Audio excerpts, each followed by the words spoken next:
माझं सोलापूर न्यूजमध्ये आपल्या सगळ्यांचं स्वागत। आज मला महापौर होऊन 25 दिवस झाले आणि 25 दिवसातच तुम्ही या ठिकाणी माझा मान सन्मानाचा या ठिकाणी कार्यक्रम ठेवलात।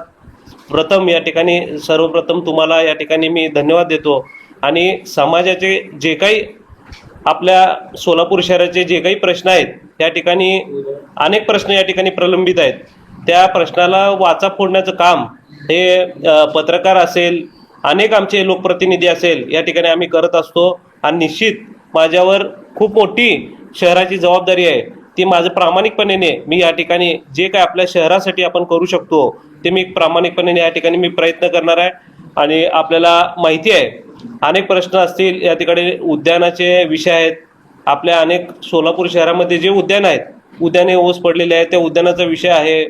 परत तसेच आपले जे स्मशानभूमी आहेत, स्मशानभूमी देखील या ठिकाणी जवळपास 50 स्मशानभूमी आहेत या ठिकाणी, त्या अगेन्स्ट आपल्याला फक्त स्मार्ट सिटीच्या माध्यमातून 14 स्मशानभूमीचं या ठिकाणी सुशोभीकरण करण्यात आलं।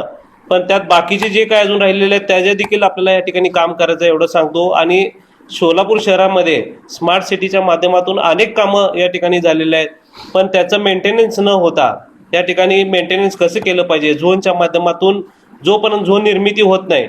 मी जेव्हा महापौर झालो मला एकच कारण का मी हातदोड भागातून मी या ठिकाणी निवडून आलो, गेले 4 टर्म झाले मी हातदोड भागाचा त्या ठिकाणी प्रतिनिधी करतो।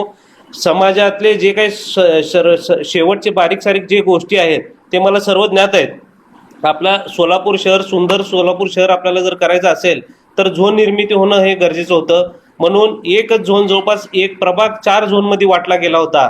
त्या ठिकाणी मी जास्त काही न बोलता कामावर भर कसं देता येईल म्हणून या ठिकाणी आम्ही झोनवर या ठिकाणी प्रेशराईज करून सोलापूर शहरातले पहिला झोन सक्षमीकरण या ठिकाणी केलं।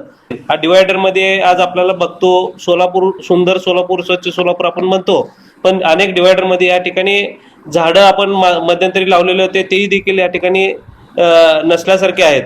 तर कुणाला आपण संस्थेला या ठिकाणी काय टॅक्स बेनिफिट देऊन शास्ती फी असेल, शास्ती फीच्या माध्यमातून आपण शास्ती फी दरवर्षी 50% माफ करतो, तर शास्ती फी 100% माफ करू, पण तुम्ही हे झाडं जगवा म्हणून आपण त्या संस्थेला जर दिलं तर निश्चित आपलं सोलापूर सुंदर या ठिकाणी दिसेल असं मला वाटतं।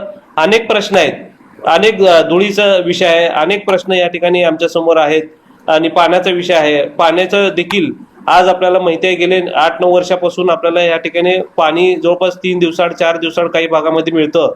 तर मी हातदोड भागातून निवडून आल्यास ना कारणाने मला पाण्याची जाण, लोकांना पाणी वेळेत आणि व्यवस्थित मिळालं पाहिजे, हे अतिशय म्हणजे लोकांचं या ठिकाणी पाणी व्यवस्थित यायला पाहिजे अशी मागणी असती, म्हणून मी पाण्यावर या ठिकाणी काम चालू केलं।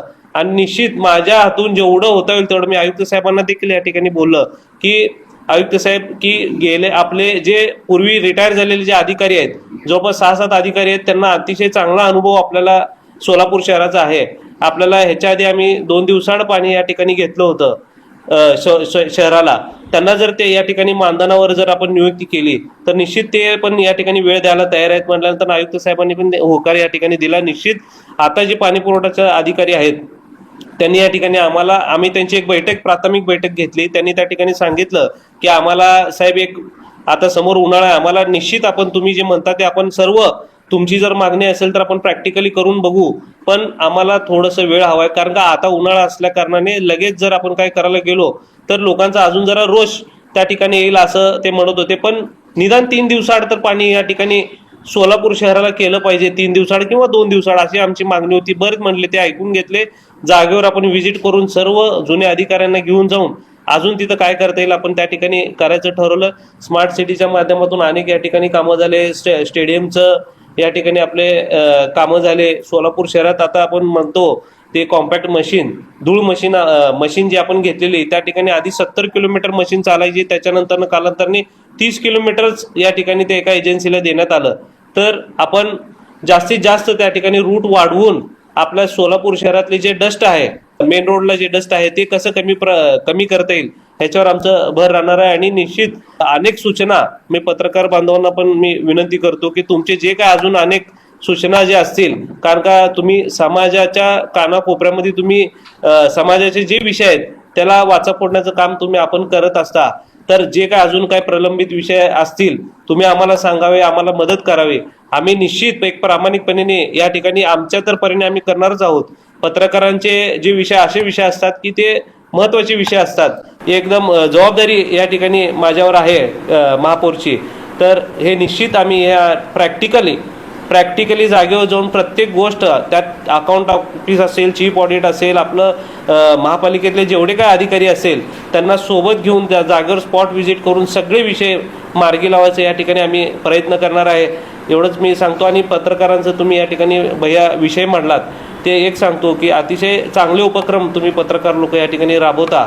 आणि मेडिक्लेमचा विषय असेल, गृहनिर्माणचा जर विषय आहे तो जर माझ्या कार्यकाळात झाला, मला निश्चित या ठिकाणी खूप आनंद होणार आहे. आणि माझ्या हातून जे शासन दरबारी राजकारण न करता समाज त्याच्यामध्ये राजकारण कुठलंही न करता फक्त एक समाजकार्य म्हणून जे काय माझ्या हातून करता येईल मी निश्चित या ठिकाणी राज्यस्तरीयच्या लेवलला मी या ठिकाणी पाठपुरावा करून आपलं गृहनिर्माणचा जो विषय आहे त्या ठिकाणी मी सोडवण्याचा निश्चित या ठिकाणी प्रयत्न करणार. प्रशासनाच्या माध्यमातून मध्यंतरी सुपर टॅक्सचा विषय घेतलेला होता. सुपर टॅक्स मंजूर केलं सोलापूर शहरासाठी असं म्हणतात, पण अजून त्याची इम्प्लिमेंटेशन झाली नाही. पण निश्चित सुपर टॅक्सच्या बाबतीतला विषय असेल किंवा मी जो भागातून प्रतिनिधित्व करतो हातदौड भागातला गुंटेवारीचा विषय आहे, तो खूप मोठा विषय आहे. गुंटेवारीचा, बिटूचा नाही. बिटूचा तर विषय झाला पास होऊन आता राज्य शासनाकडे गेला. आमदार साहेब, पालकमंत्री हे सर्व आपले देवेंद्रदा वगैरे त्या ठिकाणी पाठपुरावा करून बावनकुळे साहेबांकडून ते करत आहेत. आता त्यांच्याकडनं कलेक्टर साहेबांकडे या ठिकाणी जर हे आलं तर निश्चित आपल्याला या ठिकाणी सोलापूर शहराचे जेवढे काही बिटूची जमीन आहेत ते A1 सत्ता प्रकार एक होऊन सर्व नागरिकांच्या या ठिकाणी जमिनी त्यांच्या नावावर होऊन त्यांना भविष्यात त्या ठिकाणी कर्ज प्रकरण असेल हे सगळे विषय या ठिकाणी होणार आहेत. आणि हद्दवाढ भागातला गुंटेवारीचा विषय ते गेले मी 4 वर्षापूर्वीच आम्ही या ठिकाणी आयुक्त साहेबांना, आम्ही जेव्हा नगरसेवक होतो तेव्हा आम्ही पत्र दिलं होतं की ह्याच्यावर साहेब काय ना काय व्हायला पाहिजे. कारण का माझे जेवढे काय वार्डातले प्रभागातले जमिनी आहेत ते सगळे गुंटेवारी ह्याचे आहेत.